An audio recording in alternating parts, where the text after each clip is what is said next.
Dear students, this presentation includes an important subject matter coming under the lesson Foreign Trade, competency level 11, 4 and 5. You will not have to by heart the subject since the presentation is with practical explanation. Listen to the video carefully. At the end of the presentation, you will be able to answer the following questions, which may be very useful at your examination. The knowledge you are going to acquire from this lesson may be very useful for your future as well. As an example, if you want to import a vehicle from Japan, you should have some understanding on importation process. At the same time, if a person wants to export something to another country, he should have the knowledge on exportation.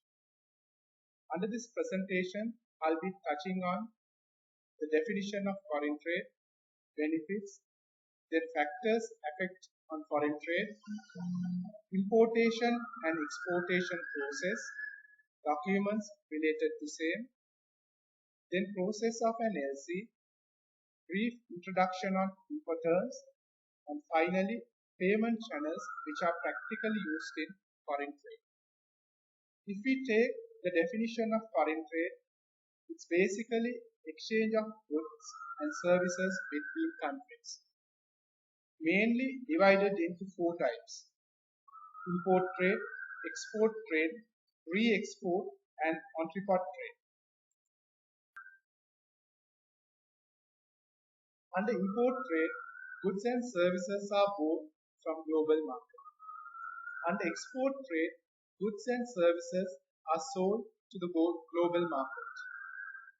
In both re-export and entrepot trade, goods are imported from one country and exported to another country.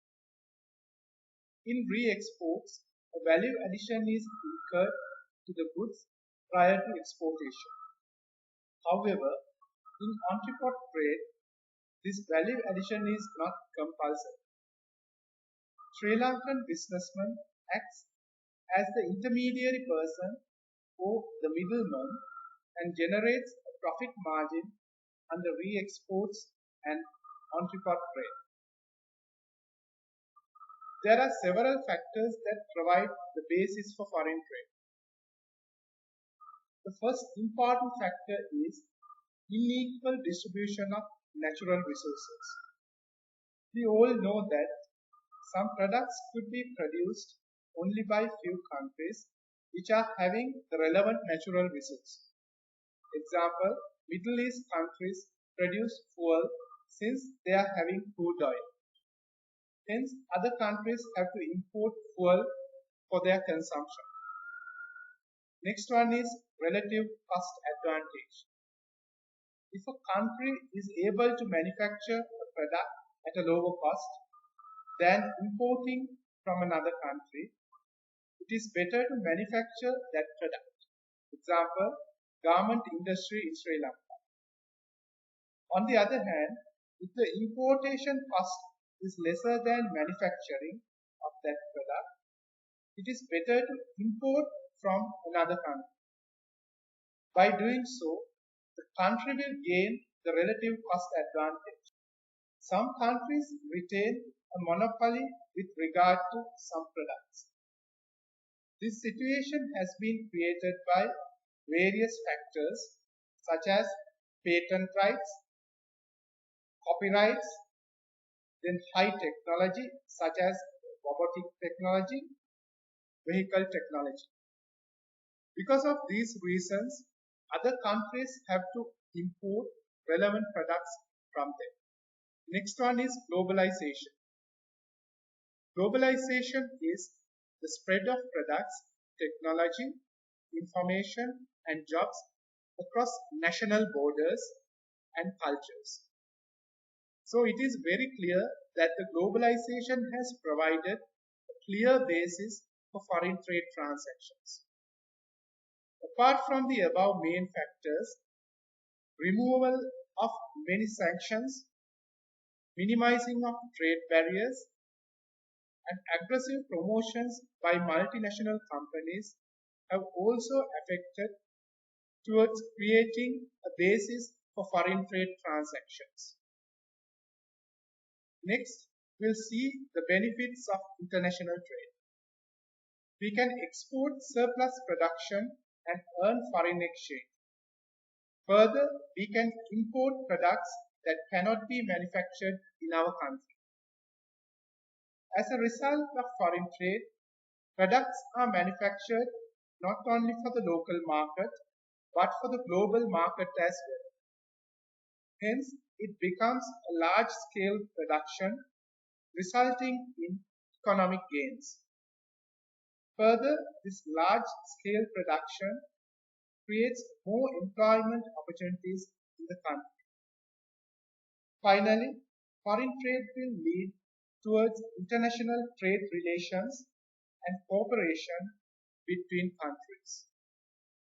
Getting paid in full and on time is the ultimate goal for each export sale. Therefore, payment methods are very important in foreign trade. Advance payment, open account, documentary collection, letter of credit are the payment methods used in foreign trade. Advance payment method. Here, the buyer or the importer makes the payment for goods prior to the shipment of goods by the seller or the exporter. This is the least attractive option for the buyer as it may create liquidity issues or working capital constraints in the buyer's business.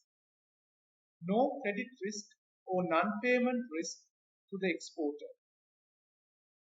Maximum amount of advance payment is 50,000 US dollars or equivalent in other designated currency.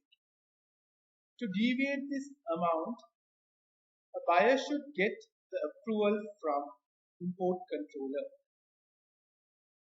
Advance payment can be done through telegraphic transfers.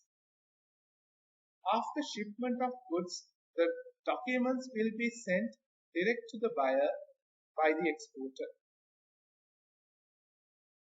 Open account method is the opposite of advance payment method.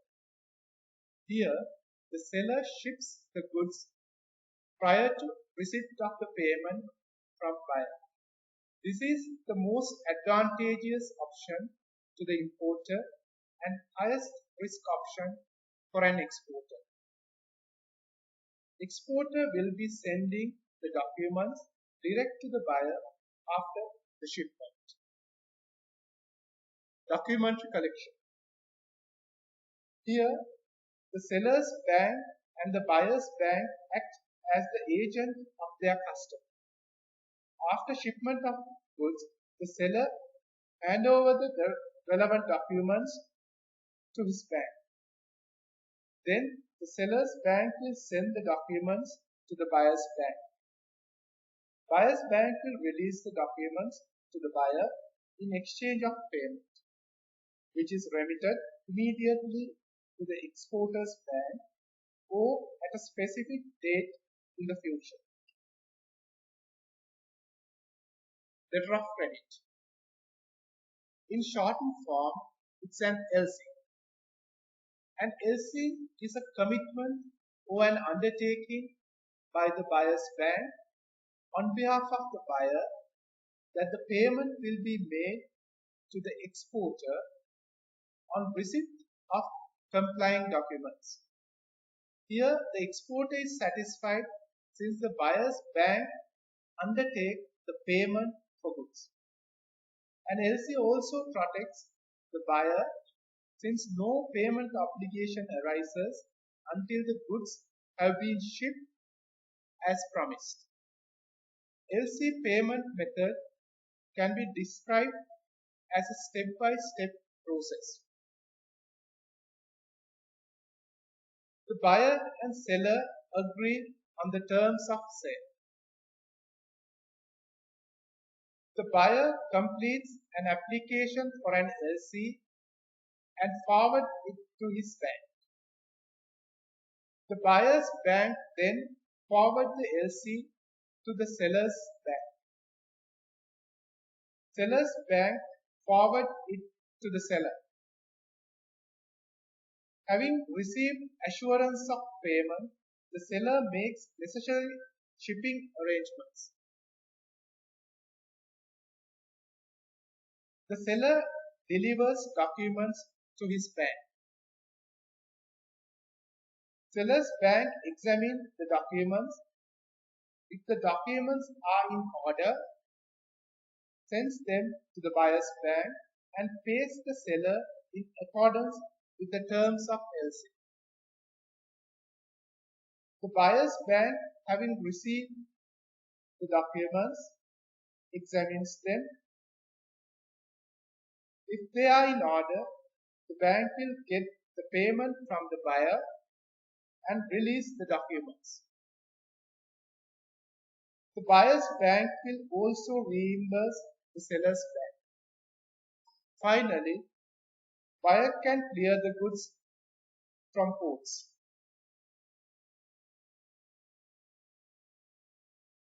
Incoterms. Incoterms are rules published by International Chamber of Commerce, ICC. These terms are internationally recognized set of instructions used in the global transportation of goods. Incoterms dictate which party, that means buyer or seller, is responsible for the risks, costs, and liabilities associated with the shipment at each stage of the shipping process. As an example, if the pro forma invoice is issued with the Incoterm CIF, that means the seller has to cover the cost, insurance, and freight of a buyer's order while it is in transit. Import procedure. At the initial stage, importer and exporter communicate each other and come to an agreement with regard to the transaction. On receipt of a quotation from the exporter, the importer starts the importation process. Payment will be made for the goods as per the negotiation, and on receipt of the documents, the importer can clear the goods at the harbor. Export procedure. An exporter will receive an inquiry from a buyer for his products. After negotiation with the buyer, the exporter will send a quotation to the importer. Next step will be preparation of the order. After the preparation of goods, the exporter will ship the goods and present the relevant documents to the bank. Final step of export procedure will be realization of export procedure. If you want further details on the subject matter, you can refer the book Business Studies, New Trends, Part 2. This book is published by IFB College Kandy. The lessons are clearly explained through diagrams, short notes, and model questions and answers. If you need the book, IFB College is ready to courier same within 3 days to your home. Pro forma invoice. This is an estimated invoice sent by a seller to a buyer. Banker needs the pro forma invoice to open an LC. Commercial invoice. The commercial invoice is a legal document between the seller and the buyer that clearly describes the sold goods and the amount due on the buyer. Certificate of origin. It is a document declaring in which country a product was manufactured. Bill of lading. A bill of lading is a document issued by the ship owner to acknowledge receipt of goods for shipment. This is a document of title and can be transferred to another. Insurance certificate. This is a certificate of insurance obtained by the exporter or importer to cover the risk while in transit. Packing list. A packing list includes a description, quantity, and weight for each item in a package. Indent or order. An order placed by the importer to purchase goods from the exporter. Import entry. This is a document that must be submitted by the importer to the customs. Export entry. This is a document that must be submitted by the exporter to the customs of exporter's country. The details of consular invoice, sanitary certificate, pre-export quality report, letter of indemnity, and warehouse certificate are included in the final slides for your further reference. As we discussed, there are 4 payment methods in foreign trade. When remitting funds from a buyer to the seller, banks commonly use telegraphic transfers and electronic cards such as debit cards and credit cards. Apart from the above main payment channels, mail transfers and drafts are used in purchasing books from other countries and making payments to foreign universities. Thank you very much.